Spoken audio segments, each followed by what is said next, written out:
Can you solve it. इस series में हम लोग रोज एक एक क्वेश्चन सॉल्व करेंगे, और यूं ही आल्टू फाल्टू क्वेश्चंस नहीं, मतलब जो क्वेश्चन जेडबल मेंस या नीट एग्जाम्स में पूछे गए उस टाइप का क्वेश्चन सॉल्व करेंगे, और टॉपिक वाइज करेंगे। ठीक है, रोज एक टॉपिक लेंगे, उस टॉपिक के ऊपर जो क्वेश्चंस पूछे गए उस टॉपिक से हम लोग उन क्वेश्चंस को हम लोग सॉल्व करेंगे। ठीक है, ये आपके लिए बहुत ही ज़्यादा इंपॉर्टेंट होंगे, क्योंकि आप जो टॉपिक पढ़ते हो उस टॉपिक में से जेडबल नीट लेवल की किस टाइप के क्वेश्चंस आते हैं वो आपको क्लियर हो जाएंगे। ठीक है, तो आप लोग एकदम फॉलो करना इस सीरीज को, और प्लेलिस्ट में जाके देखना वीडियोस। ठीक है, गुड।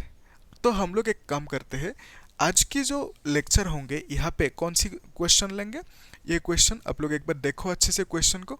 और ये जो क्वेश्चन है कहाँ से लिया गया, इक्वेटोरियल पॉइंट पे जो इलेक्ट्रिक फील्ड है डाइपोल की वजह से, क्लास 12 फिजिक्स की पहला चैप्टर है ना, वहाँ पे टॉपिक है electric field due to a dipole at its equatorial point.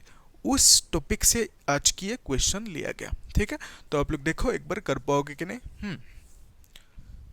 Okay, video को पॉज करो और देखो, खुद से करने की कोशिश करो। ठीक है, तो क्वेश्चन में क्या पूछा, ये क्वेश्चन 10 जनवरी को 2019 में पूछा गया शिफ्ट 2 में। ठीक है, charges minus q and plus q located at A and B respectively constitute an electric dipole separation distance कितना दिया गया, A B is equal to twice है। ठीक है, यहाँ पे लिख लेते हैं, तो यहाँ से यहाँ तक जो डिस्टेंस है A B that is equal to how much, twice A, ये हमें दिया गया। O is the midpoint, तो यहाँ पे ये मिड पॉइंट है ओ। ठीक है, of the dipole and O P is perpendicular to A B, तो ओ पी क्या है, यहाँ से ये जो ओ पी है ये ओ पी 90 डिग्री है ए बी से, आप देख पा रहे हो आराम से। ठीक है, तो फिर क्या बोला, a charge capital Q is placed at P where O P is equal to y and y is very very greater than twice है। तो यहाँ पे जो y is very very greater than twice है ये दिया गया, ये बहुत ही ज़्यादा इंपॉर्टेंट है। क्यों, अभी समझ में आएंगे आपको। ठीक है, the charge Q experiences an electrostatic force F if capital Q is now moved along equatorial line। तो पहले ये जो चार्ज है इस पॉइंट पे था, थोड़ी देर बाद क्या किया गया, इस चार्ज को यहाँ पे हाँ यहाँ पे लेके आया। ठीक है, तो P डैश पे लेके आया, such that OP is equal to y by 3। तो देखो ये जो डिस्टेंस है, ये डिस्टेंस OP डैश, ओके, इसको कितना बोला, y बाई 3, और जो यहाँ से यहाँ तक डिस्टेंस है OP, इसको कितना बोला, y। ठीक है, और क्या दिया गया, y is very very greater than twice है, और यहाँ पे लिख लेते हैं, और y by 3 is also very very greater than twice A, ये हमें दिया गया। ठीक है, तो आपको क्या पूछा कि the force on capital Q will be close to, तो फोर्स कैपिटल Q पे कितना होंगे वो अभी निकलने दिया। मतलब बेसिकली पहले कैपिटल Q चार्ज को यहाँ पे रखा, तब कुछ फोर्स होंगे because of this dipole at this point, जो चार्ज है इस पे, तो फिर इस चार्ज को यहाँ पे लेके आया जो y बाई 3 डिस्टेंस पे है। ठीक है, सेंटर से, तो इस यहाँ पे जब चार्ज को लेके आया कैपिटल Q को, तो इसके ऊपर कितना फोर्स लगेंगे। ठीक है, तो क्वेश्चन में आपको क्या दिया गया कि यहाँ पे जब चार्ज को रखा था तो उस केस में यहाँ पे जो फोर्स लगा वो फोर्स कितना, कैपिटल F लगा। ठीक है, ये आपको दिया गया। तो देखो एक बार खुद से करने की कोशिश करो, मैं तो कर ही दूंगा, है ना।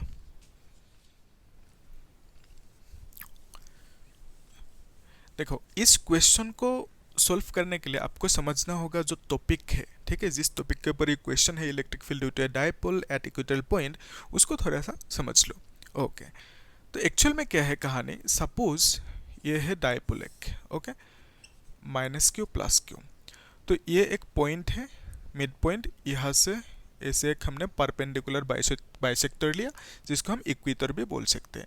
तो इसमें हमने क्या किया, एक पॉइंट लिया, लेट्स से ये पॉइंट है, इस पॉइंट पे जो इलेक्ट्रिक फील्ड मिलेंगे वो कितना होंगे, टोटल इलेक्ट्रिक फील्ड, ऑब्वियसली इसकी वजह से यहाँ पे मिलेंगे इलेक्ट्रिक फील्ड, ओके, और इसकी वजह से भी यहाँ पे इलेक्ट्रिक फील्ड मिलेंगे। ठीक है, तो टोटल इलेक्ट्रिक फील्ड जो मिला था कितना आया, के पी बाई एक्स क्यूब। ठीक है, अगर यहाँ पे इसको y बोला तो y क्यूब बोल सकते हो, ठीक है। अगर इसको x बोलोगे तो यहाँ पे x क्यूब लिखना होगा, ठीक है। और ये जो डिराइवेशन है, ये डिराइवेशन कैसे किया जाता है मैंने एकदम बेसिक से चीज़ों को समझा है, वहाँ पे डिटेल्स में समझा है, तो आपको मैं लिंक दे दूंगा कैसे किस तरह से इस डिराइवेशन को निकाला जाता है, आप लोग देख सकते हो, ठीक है। तो डिस्क्रिप्शन बॉक्स में चेक कर लेना, ठीक है। तो देखो इस क्वेश्चन को सॉल्व करने के लिए हम लोग बेसिकली इस फॉर्मूला का ही यूज़ करेंगे, ठीक है। तो मैंने बोला था कि ये जो हमने यहाँ पे लिखा है ये इम्पोर्टेंट है, क्यों? क्योंकि ये जो फॉर्मूला है, ये फॉर्मूला एक्चुअल में एक स्पेशल कंडीशन लेने के बाद ही आते हैं। देखो ध्यान से समझो चीज़ों को, ठीक है। तो लेट्स से यहाँ से यहाँ तक ये डिस्टेंस ए है, यहाँ से यहाँ तक भी ए होंगे, मतलब ये जो सेपरेशन डिस्टेंस है डायपोल की, वो कितना होंगे? ट्वाइस ए, ठीक है। तो अभी देखो एक्चुअल में यहाँ पे जो फॉर्मूला आएंगे वो फॉर्मूला की वैल्यू यानी एक्सप्रेशन क्या होंगे? के पी बाई, ओके। तो के पी बाई यहाँ पे लिखेंगे ए स्क्वायर प्लस वाई स्क्वायर, फिर आएंगे 3/2। तो एक्चुअल में ये एक्सप्रेशन आते हैं, ठीक है। जब हम डिराइवेशन करेंगे मतलब करते हैं डिराइवेशन को, तो मैंने तो करे ऑलरेडी, आप लोग देखना। तो ये एक्सप्रेशन एक्चुअल में आते हैं। तो यहाँ पे स्पेशल कंडीशन क्या लगाया कि अगर मैं इस पॉइंट को दूर लेके जाऊँ, कहीं पे ऊपर लेके गया, तो y विल इंक्रीज, और ये जो a है, a जितना है उतना ही रहेंगे, a तो ऑब्वियसली चौथा होंगे, तो y will be very very greater then a, ठीक है। तो उस केस में a को हम नेग्लेक्ट कर सकते हैं। तो अगर यहाँ पे a को नेग्लेक्ट करें यानी a को 0 कर दे, तो e की वैल्यू कितना आएंगे? के पी बाई वाई स्क्वायर, और यहाँ पे 3/2 है ना, ओके। तो 2 कैंसिल आउट हो जाएंगे, क्या मिलेंगे? के पी बाई वाई क्यूब मिलेंगे, ठीक है। तो ये होंगे e की वैल्यू। तो यहाँ पे k की वैल्यू क्या है? 1/4 पाई एप्सिलॉन नॉट, जिसका वैल्यू होता है 9 × 10⁹, आपको ये मालूम है, ठीक है। तो अभी देखो यहाँ पे जो ये कंडीशन मिला y is very very greater than twice a, यानी इस डिस्टेंस से, इस सेपरेशन डिस्टेंस से ये जो y है ये बहुत ज़्यादा लंबा है, ठीक है। दिखने में अभी लंबा नहीं लग रहा है, बहुत ज़्यादा लंबा है ना, तो लगभग सेम ही लग रहा है, ताकि हम लोगों का डायग्राम डिसिप्लिन में रहे, ठीक है। तो ये जो y है, ये y बहुत ज़्यादा लंबा है इस ट्वाइस a लेंथ से। तो अब ट्वाइस a को इस तरह से यानी a को नेग्लेक्ट कर सकते हो। तो बेसिकली फॉर्मूला नेग्लेक्ट करने के बाद जो फॉर्मूला आते हैं वो ये है, ठीक है। तो इस केस में आप लोग जो फॉर्मूला को अप्लाई करोगे, कौन सी? इसको अप्लाई करोगे, लेकिन ओरिजिनल फॉर्मूला कौन सी है? ये है, ठीक है। तो ये कंडीशन लगाने के बाद ये फॉर्मूला आप अप्लाई कर सकते हो, ठीक है। तो देखो इस पॉइंट पे जो इलेक्ट्रिक फील्ड होंगे, इस इलेक्ट्रिक फील्ड को हम लिख सकते हैं, क्या लिखेंगे इस इलेक्ट्रिक फील्ड को? एक काम करते हैं, इसको EP नाम देते हैं, ठीक है। Electric field at point P, okay. तो electric field at point P will be equal to how much? We can write it K P by, okay, y cube, ठीक है, क्योंकि यहाँ से यहाँ तक की डिस्टेंस कितना है? y है, ओके। तो देखो इसमें जो फोर्स होंगे, फोर्स की वैल्यू कितना होंगे? F is equal to q E, है कि नहीं? और यहाँ पे जो फोर्स होंगे उस फोर्स को F दे के रखा है ना, तो F is equal to q E P लिख देते हैं, electric field at point P, okay. तो Q मतलब क्या? चार्ज। तो चार्ज यहाँ पे कितना लेने के लिए बोला? कैपिटल Q, ठीक है।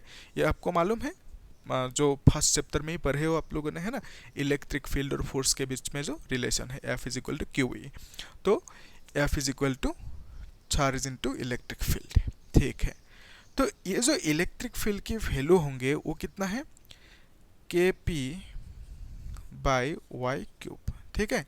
तो इसको हमने ऐसे इस तरह लिखा, तो ये है फोर्स की वैल्यू। तो ये जो फोर्स है, ये फोर्स कहाँ पे है? फोर्स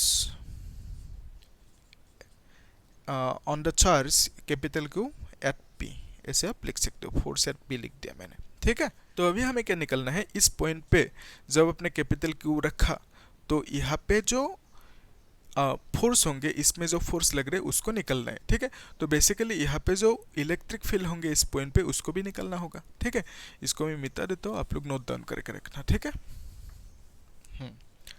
तो देखो इलेक्ट्रिक फील्ड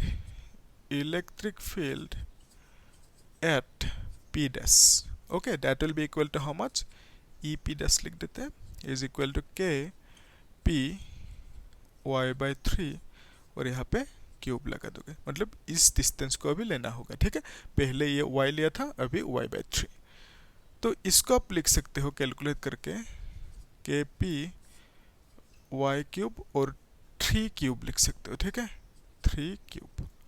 तो देखो इसको आप लिखोगे के पी, ये जो 3 क्यूब है ये तो ऊपर जाएंगे है ना, तो 3 क्यूब जब ऊपर जाएंगे 3 3 जा 9, 9 3 जा 27, आप ऐसे लिख सकते हो। ओके, तो देखो आ रहा है कि नहीं समझ में, ये तो इजी है कैलकुलेशन, 3 क्यूब को ऊपर लिख दो। ओके, तो ई पी डैश की वैल्यू कितना आया, इतना सा आया। ठीक है, तो फोर्स को हमने लिख दिया suppose force on P dash, okay, which is equal to how much, obviously charge into electric field. ठीक है, तो इस पॉइंट पे जो ये चार्ज है इसके ऊपर जो फोर्स लगेंगे that will be equal to how much, उसको हम लिख सकते हैं charge into electric field at P dash. तो यहाँ पे जितना इलेक्ट्रिक फील्ड है वो कितना है, इतना सा। ठीक है, ई पी डैश, और इस चार्ज पे जो फोर्स लगेंगे that will be equal to how much charge into electric field, that is charge into electric field at this point E P dash, हमने इसे लिख लिया। ठीक है, तो इसको लिखोगे क्यू ई पी डैश की वैल्यू कितना आएंगे 27 के पी बाय वाई क्यूब। ठीक है, तो देखो यहाँ पे इसको हम लिख सकते हैं 27 q k p by y cube, q k p by y cube, इसकी वैल्यू कितना है एफ। ठीक है, तो 27 इसकी जगह पे हम कैपिटल एफ लिख सकते हैं। ठीक है, तो आपको क्वेश्चन में क्या पूछा था, बोलो क्या पूछा था, क्वेश्चन में पूछा था आपको कि इस पॉइंट पे जब चार्ज को लेके आओगे, ठीक है, तब इस चार्ज के ऊपर कितना फोर्स लगेंगे वो पूछा था आपको, है ना। तो इस चार्ज के ऊपर जितना फोर्स लगेंगे उसको हमने लिखा एफ पी डैश, और एफ पी डैश की वैल्यू कितना आया 27 एफ। तो कौन सी ऑप्शन करेक्ट होंगे, हाँ बोलो कौन सी होंगे, लिखना कमेंट सेक्शन में। ठीक है, ओके, ठीक है, फिर हम लोग नेक्स्ट क्लास में और इस तरह से क्वेश्चंस को सॉल्व करेंगे टॉपिक वाइज। बेसिकली क्या है कि मतलब आप लोग जो प्रिपरेशन कर रहे हो, मेरा काम क्या है यहाँ पे, आप लोग जो प्रिपरेशन कर रहे हो वहाँ पे थोड़ा सा जितना हो सके मैं मदद करूँ। ठीक है, तो वहाँ पे आपको यह समझना होगा कि जिस एग्ज़ाम के लिए प्रिपरेशन कर रहे हो JEE नीट एग्ज़ाम्स के लिए, उस एग्ज़ाम में किस तरह के क्वेश्चन पूछे जाते हैं। ठीक है, तो वो समझना आपके लिए बहुत ही ज़्यादा ज़रूरी है। तो कब समझ पाओगे, जब आप प्रीवियस ईयर क्वेश्चंस को सॉल्व करोगे। ठीक है, तो इसीलिए मैंने ये सीरीज शुरू किया, तो आप लोग भी थोड़ा सा हेल्प करना, इन एसेंस आप लोग शेयर करना वीडियोस को। ठीक है, और मुझे क्या ऑब्वियसली मैं इतना पढ़ा रहा हूँ अभी, है ना, तो ये जो मैं डिटेल्स में पढ़ा रहा हूँ आप लोगों की मदद के लिए, है ना। तो मेरा मदद कैसे करोगे आप, शेयर करके, है ना, और सब्सक्राइब करके। ठीक है, थैंक यू, और लाइक कर देना, तभी यूट्यूब को पता चलेंगे कि आपको वीडियो अच्छे लग रहे हैं, तो यूट्यूब और ज़्यादा रिकमेंड करेंगे, है ना। ठीक है, थैंक यू।